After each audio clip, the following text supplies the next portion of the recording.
Good morning. This is the Paradise Unicorn Priestess bringing you day 150 of A Course in Miracles, the Yin translation, where we use female words. This would be May 30th if you're starting at the new year.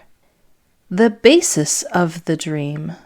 Does not a world that seems quite real arise in dreams? Yet think what this world is. It is clearly not the world you saw before you slept. Rather, it is a distortion of the world, planned solely around what you would have preferred. Here, you are free to make over whatever seemed to attack you and change it into a tribute to your ego, which was outraged by the attack.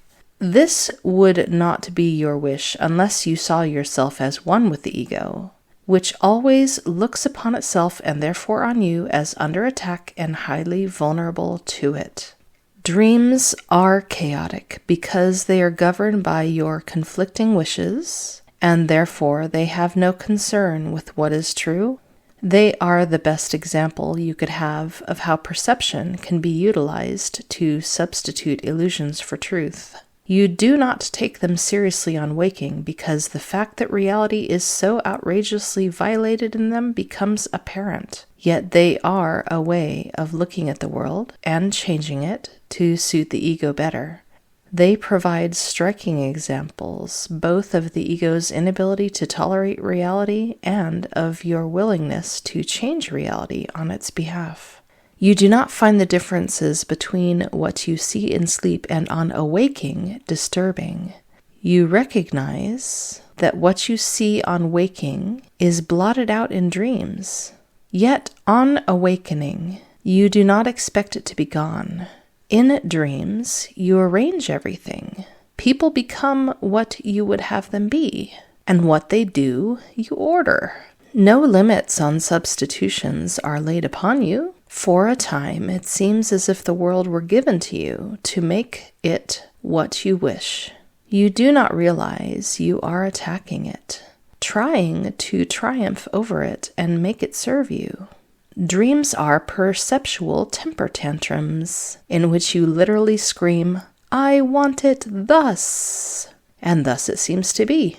And yet, the dream cannot escape its origin. Anger and fear pervade it, and in an instant, the illusion of satisfaction is invaded by the illusion of terror. For the dream of your ability to control reality by substituting a world that you prefer is terrifying. Your attempts to blot out reality are very fearful, but this you are not willing to accept, and so you substitute the fantasy that reality is fearful, not what you would do to it. And thus is guilt made real. Dreams show you that you have the power to make a world as you would have it be, and that because you want it, you see it. And while you see it, you do not doubt that it is real. Yet here is a world clearly within your mind that seems to be outside. You do not respond to it as though you made it, nor do you realize that the emotions the dream produces must come from you. It is the figures in the dream and what they do that seems to make the dream. You do not realize that you are making them act out for you. For if you did, the guilt would not be theirs, and the illusion of satisfaction would be gone. In dreams, these features are not obscure. You seem to waken, and the dream is gone. Yet what you fail to recognize is that what caused the dream has not gone with it. Your wish to make another world that is not real remains with you, and what you seem to waken to is but another form of this same world you see in dreams. All your time is spent in dreaming. Your sleeping and your waking dreams have different forms, and that is all. Their content is the same. They are your protest against reality, and your fixed and insane idea that you can change it. In your waking dreams, the special relationship has a special place. It is the means by which you try to make your sleeping dreams come true. From this you do not waken. The special relationship is your determination to keep your hold on unreality and to prevent yourself from waking. And while you see more value in sleeping than in waking, you will not let go of it. The Holy Spirit, ever practical in her wisdom, accepts your dreams and uses them as means for waking. You would have used them to remain asleep. I said before that the first change before dreams disappear is that your dreams of fear are changed to happy dreams. That is what the Holy Spirit does in the special relationship. She does not destroy it nor snatch it away from you, but she does use it differently as a help to make her purpose real to you. The special relationship will remain, not as a source of pain and guilt, but as a source of joy and freedom. It will not be for you alone, for therein lay its misery, and its unholiness kept it a thing apart. Its holiness will become an offering to everyone. Your special relationship will be a means for undoing guilt in everyone, blessed through your holy relationship. It will be a happy dream and one which you will share with all who come within your sight. Through it, the blessing the Holy Spirit has laid upon it will be extended. Think not that she has forgotten anyone in the purpose she has given you, and think not that she has forgotten you to whom she gave the gift. She uses everyone who calls on her as a means for the salvation of everyone. And she will waken everyone through you who offered your relationship to her. If you but recognized her gratitude, or mine through hers, for we are joined as one in purpose, being of one mind with her. Let not the dream take hold to close your eyes. It is not strange that dreams can make a world that is unreal. It is the wish to make it that is incredible. Your relationship with your sister has now become one in which the wish has been removed, because its purpose has been changed from one of dreams to one of truth. You are not sure of this because you think it may be this that is the dream. You are so used to choosing among dreams, you do not see that you have made at last the choice between the truth and all illusions. Yet heaven is sure this is no dream. Its coming means that you have chosen truth, and it has come because you have been willing to let your special relationship meet its conditions. In your relationship, the Holy Spirit has gently laid the real world, the world of happy dreams, from which awaking is so easy and so natural. For as your sleeping and your waking dreams represent the same wishes in your mind, so do the real world and the truth of heaven join in the will of God. The dream of waking is easily transferred to its reality, for this dream reflects your will, joined with the will of God, and what this will would have accomplished has never not been done.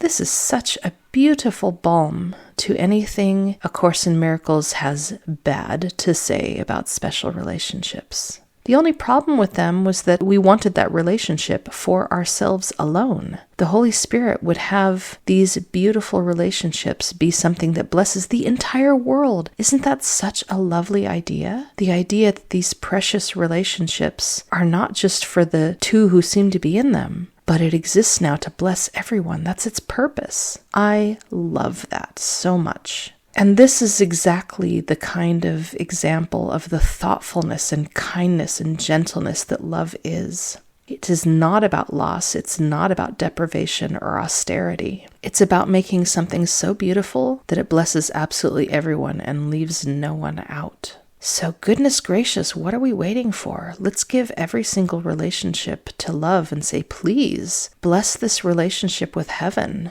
And it even says, again, not for the first time, that the way you know that you're walking the path of love is that your dreams get happier and happier, not that they get harder and harder. And paradise will appear first in your special relationships. That's where you will see the first fruits of the real world. The dawning of paradise comes into your loving relationships first. The drama is dissolved and turns into a beautiful synergy of oneness that has this holy aura, this holy halo around it that blesses everyone. I love that so much. I also realized for the first time in reading this that the ego can't make anything The ego doesn't make the illusions. It manipulates us into making them for it. We are referred to multiple times as being slaves to the ego. We are the generators of the illusion. We, as the children of God, as shards of the one child of God, have the power to make these illusions, these dreams. The ego can't make them. The ego just wants them made. It seems to me that the main difference between our sleeping dreams and our waking dreams is that the waking dreams are a shared consensus dream with the other shards of God with which we share this world. The dreams that happen with our own mind don't have to check in with any of those shards. They just obey what you yourself, me, myself, this particular shard, this particular perspective looking out through this, I was going to say eyes, but those eyes are closed when we're asleep, looking out through this perspective. It's the only perspective you have to check in with in your sleeping dreams. Not only that, but this reading talks about how our sleeping dreams are the ego's attempt to make the world even more to our liking. So in our sleeping dreams, when we don't have to check in with the other shards, it's like, now I can make it just how I like it, just how this ego wants it to be. And it says that in our special relationships, the ego's trying to bring that into the waking consensus dream. So the special relationship is seen as a tool to help us cordon off this little realm of fantasy that's more to our liking, where we don't have to check in as much with the other shards of the child of God. Interesting. So we do have to kind of reconcile the fact that, I don't know about you, but most of the dreams we have in our sleep are kind of disturbing and often have not very happy elements. And even if they include our special relationships, they often include something horrific about that special relationship, something disturbing, painful in some way. And we remember that A Course in Miracles reminds us, hey, look, the ego didn't make the special relationship to make everybody happy. The ego's plan is to burn it all down and seat itself on the throne with everybody else as slaves or dead or whatever. Like, our dreams reveal the hand of the ego, how it doesn't love anyone or anything and is, in essence, trying to ruin everything by breaking it into pieces. So, just because our sleeping dreams are supposed to be more to the ego's liking, that doesn't equal the dreams being a paradise. There may be elements that are sometimes like a paradise, but you've got the so-called serpent in Eden, which is the guilt. And the guilt comes in different forms and plays itself out in ways that can make us miserable in the sleeping dream, just as it does in the waking dream.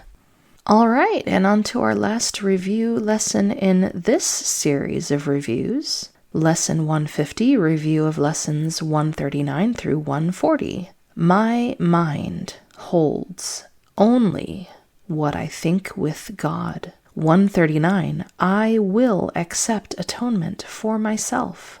140, only salvation can be said to cure. That's our beautiful brief review for the day, and happy practicing.